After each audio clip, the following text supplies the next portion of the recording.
Hi, I'm Alise Mills with Hot Topic here on Novus TV, and today we've had the pleasure of meeting with Peter Ladner, who is the candidate for mayor with the NPA. A little bit later on in the show, we'll also be speaking with incumbent candidates about issues facing us in this next municipal election. Hi, Peter, how are you? I'm terrific, thank you, Elise. So let's just get into it because it's been a pretty heated race.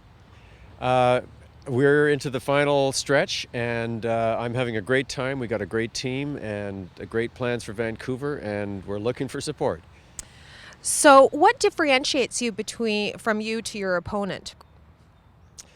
I think the biggest thing is that I've been around City Hall for 2 terms, and I've made a lot of decisions. I know how things work. I know how to get things done, and I've got an action plan that's going to deliver Vancouver in the next 3 years without big tax increases, and a safer city and a more affordable city, and in particular a city where we have better, well-paying jobs, which is one of my big goals because I see that as an important part of a sustainable city.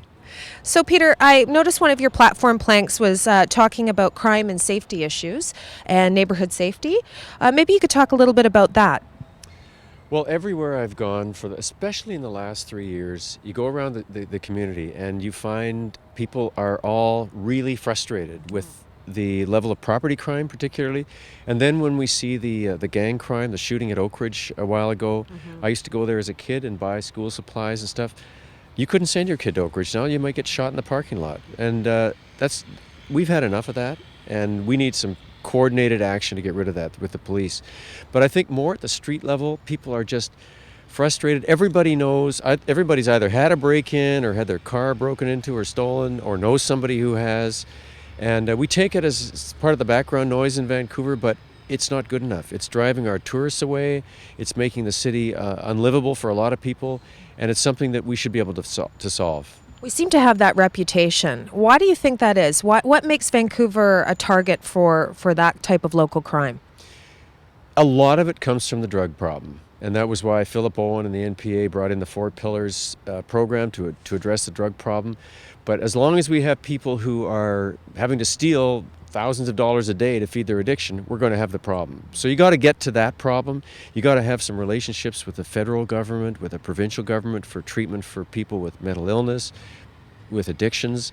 And you need somebody in the mayor's chair who can talk to those people and isn't coming into office in an opposition mode, as is happening with my opponent, whose only experience in government is on the backbench in the province.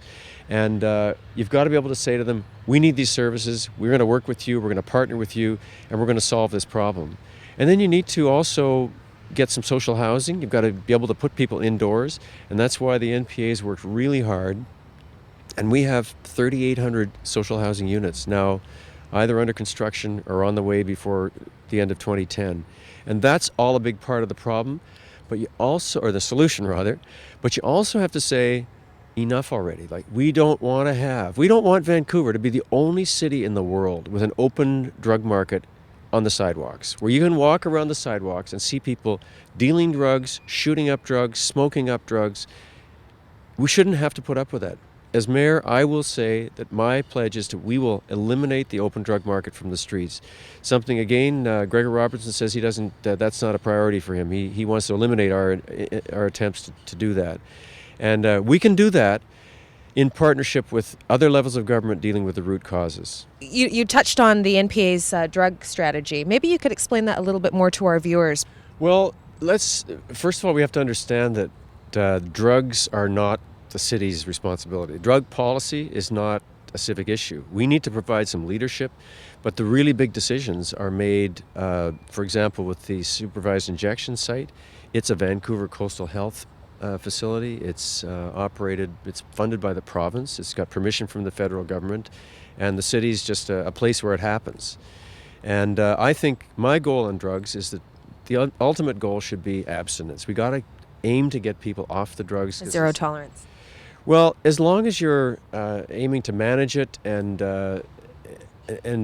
treat it by having people continue to do their drugs, but in a somewhat safer way, you're still not getting to the root of the problem. And as long as we have endemic drug use in our city, we'll never have a safe city. Maybe we could touch on some of the other policy planks of the NPA. We were talking about safer neighborhoods. I think that in Vancouver, that's obviously something that we've just talked about as well. Maybe you could touch on or expand that a little bit for us. The safer neighborhoods? Safer neighborhoods. I really like the idea of working with the neighborhoods and working with the community to make their streets and neighborhoods safer. It's not something you're ever going to achieve just with more police. And more police are a big part of it, and we're pledged to add more police. But we want to work with the business improvement associations, and that's why we were working on the ambassadors program, something they started. They said, can you help us? Can you give us a little more money? And we can expand this to other neighborhoods. So we've done that, and we like to work with community police centers. We want more Adopt a Block, where people get together and say, I want to clean up my neighborhood. I'm willing to come out on a Saturday morning and pick up the garbage. And this is happening in our city. I've even been involved in community gardens. I initiated the move to have 2010 more community garden plots. And we're finding in places, for example, in Collingwood, the community garden is a great safety device. It brings, there's one that they've done there that the community police center liaison officer from the VPD has actually brought in homeless people to work on the community garden, and they love it, and they water these plants three times a day, and they like the garden. There's another one at 10th and Commercial, same thing. It's a beautiful project. Who would otherwise be in trouble somewhere are down there working in the garden. And it also gets eyes and ears on the street, which is an essential part of making streets safer.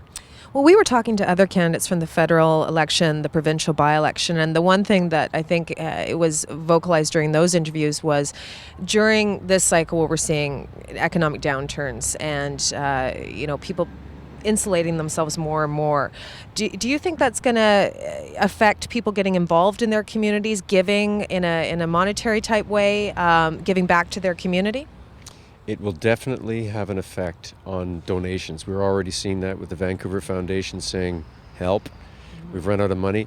But you know what I like is that something that we don't talk about much from the 2010 Olympics is the increase in volunteerism that's going to come out of it.